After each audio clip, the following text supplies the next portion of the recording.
With almost any endeavor in life, there are smart people and dumb people that tackle them.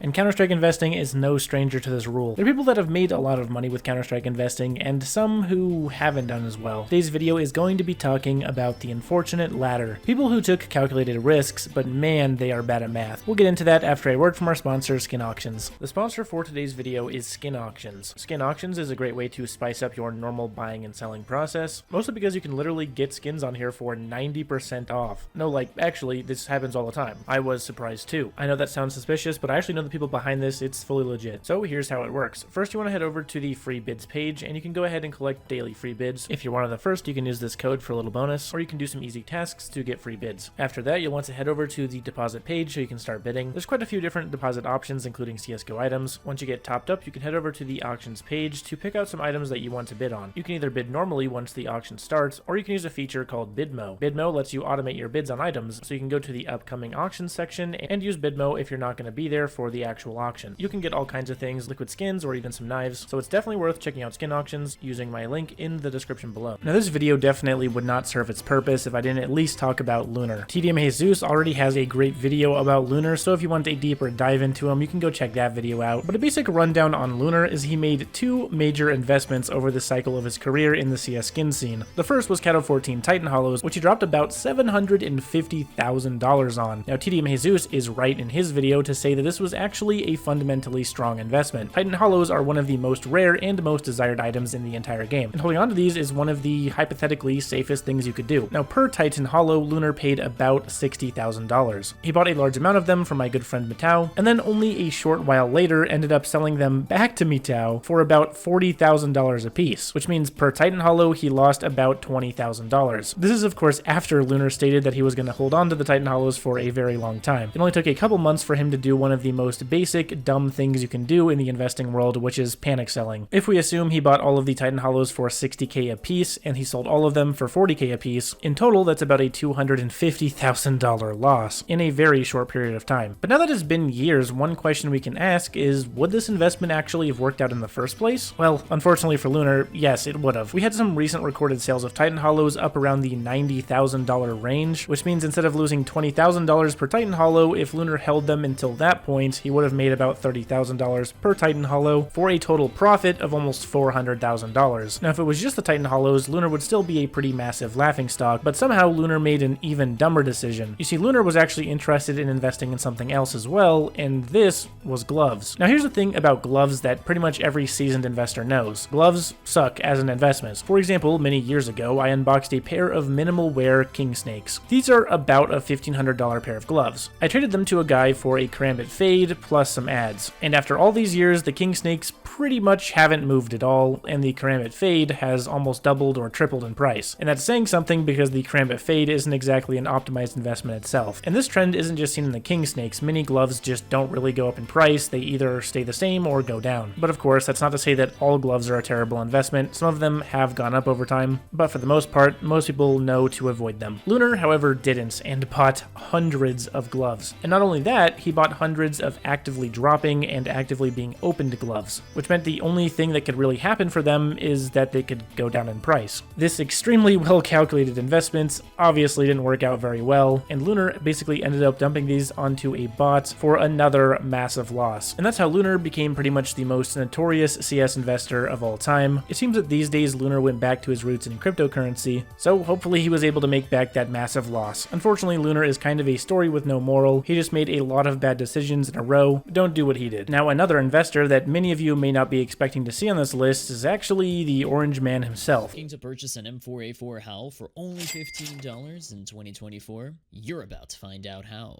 Interestingly, despite having a large platform and running a channel for many years, Fano has pretty much not learned anything. There are many cases of him literally buying high into hype and then selling low, the exact opposite of what you're supposed to do in investing. And luckily, the spreadsheet of Fano's investments is also something that we have access to. My good friend QB analyzed this spreadsheet and came to the conclusion that Fano has basically made $0. The only profitable things on his spreadsheet were items that were actually completely manipulated. Now, the reason Fano hasn't really made anything is a lot due in part to the fact that he buys everything everything off of the Steam community market, which means he's paying up to 40% more for his investments than if he were to use a third-party marketplace like Buff, for example. This means that for each of his investments that he buys on the Steam market, he has to profit 40% just to make the amount of money that he would have saved by buying the items on a third-party marketplace. So definitely some silliness going on there. But the other problem is that Fano just doesn't really know how to make good decisions. Aside from my tweet about his cases, there's also been other cases where Fano has held while prices were high and sold while prices were low. He has a pretty solid track record of it, and that of course causes losses as well. So surprisingly, despite having an entire platform about investing, Fano also lands a spot on this list. And the last investor that I wanted to talk about on this list is actually not a single investor at all, but rather a group of investors. You need to balance the amount of risk that you're willing to take when making an investment. One of the biggest recent examples of this was the Stockholm crash. Stockholm stickers are fundamentally a pretty sound investment, and in many years they will be very expensive. It's really just a matter of time. But as a Stockholm investor, one thing you probably shouldn't have done is continued to hold Stockholm as Paris approached. You see, when it comes to borderless sticker investing, as we approach new majors, it's important to realize that there's a large risk that you take if the upcoming major also has borderless stickers, because they will introduce new competition for the market share of borderless stickers. And we saw the disastrous effect that this mistake had on Stockholm investors. If you were to sell Stockholm Challengers capsules at their peak, they were worth about $15, which is a huge